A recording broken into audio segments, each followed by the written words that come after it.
AITA for refusing to let my daughter-in-law take my late husband's wedding ring? I've been turning this situation over in my mind for days, and it's left me feeling torn.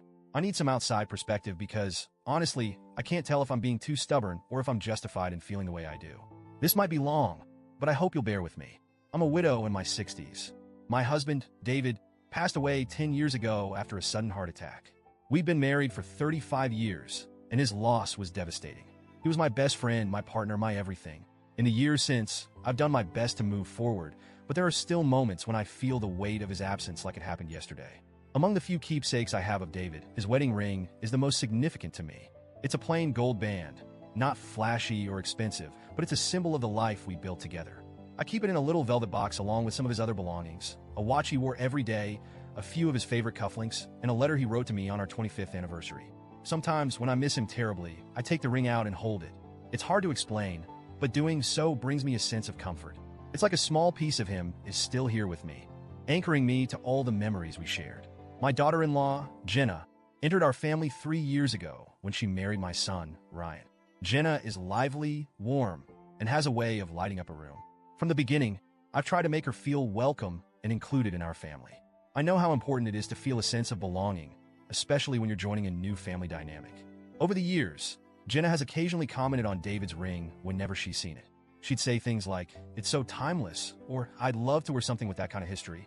At the time, I thought it was just polite conversation, her admiring something sentimental. I didn't read too much into it. But last week, Jenna surprised me by asking if she could borrow the ring. We were sitting in my living room, chatting over coffee.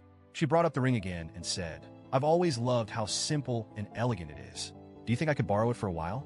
I'd love to wear it. It would mean so much to me to have something with that kind of connection to the family." I was completely taken aback. It wasn't an angry or defensive reaction. I was just stunned. The thought of parting with David's ring, even temporarily, had never crossed my mind. It's not just a piece of jewelry to me. It's deeply personal. I didn't know how to respond at first, so I hesitated. Jenna, sensing my hesitation, pressed on.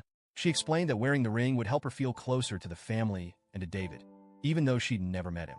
"It's not just about the ring itself," she said. "It's about the history it carries. I want to honor that." When I finally found my words, I told her gently but firmly that I wasn't comfortable with the idea. I tried to explain how much the ring meant to me, how it wasn't just an object, but a part of my memories of David. I thought she'd understand, but instead, her face fell.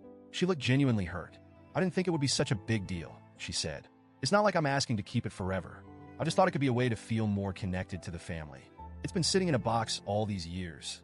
I'd actually wear it and give it more meaning." Her words stung. To her, it might just be sitting in a box, but to me, that little box holds some of the most precious parts of my life. I told her as much, but she didn't seem to understand. She sighed and said, "I just thought you'd trust me enough to share something so special." Ryan stayed quiet during the conversation, which surprised me. He usually speaks up when tensions arise, but this time, he just sat there, awkwardly sipping his coffee. Later that evening, I received a long text from Jenna.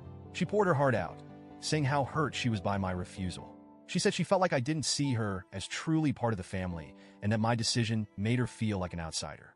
She also accused me of being stuck in the past and unable to move forward. Her words cut deep.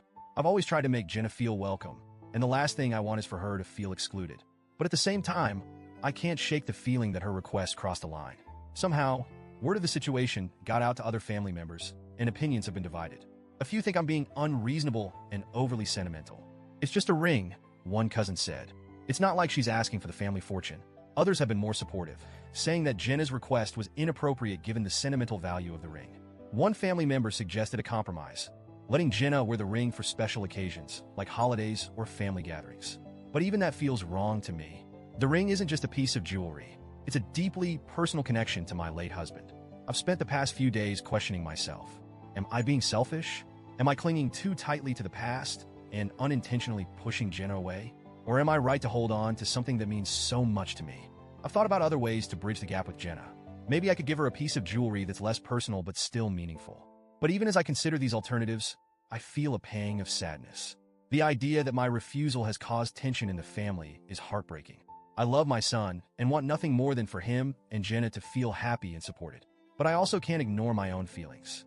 This ring represents a lifetime of love and memories, and I'm not sure I can let it go, even temporarily. So, Reddit, I'm turning to you. AITA for refusing to let Jenna borrow my late husband's wedding ring? Or am I letting my emotions cloud my judgment and hurting someone who just wants to feel closer to the family?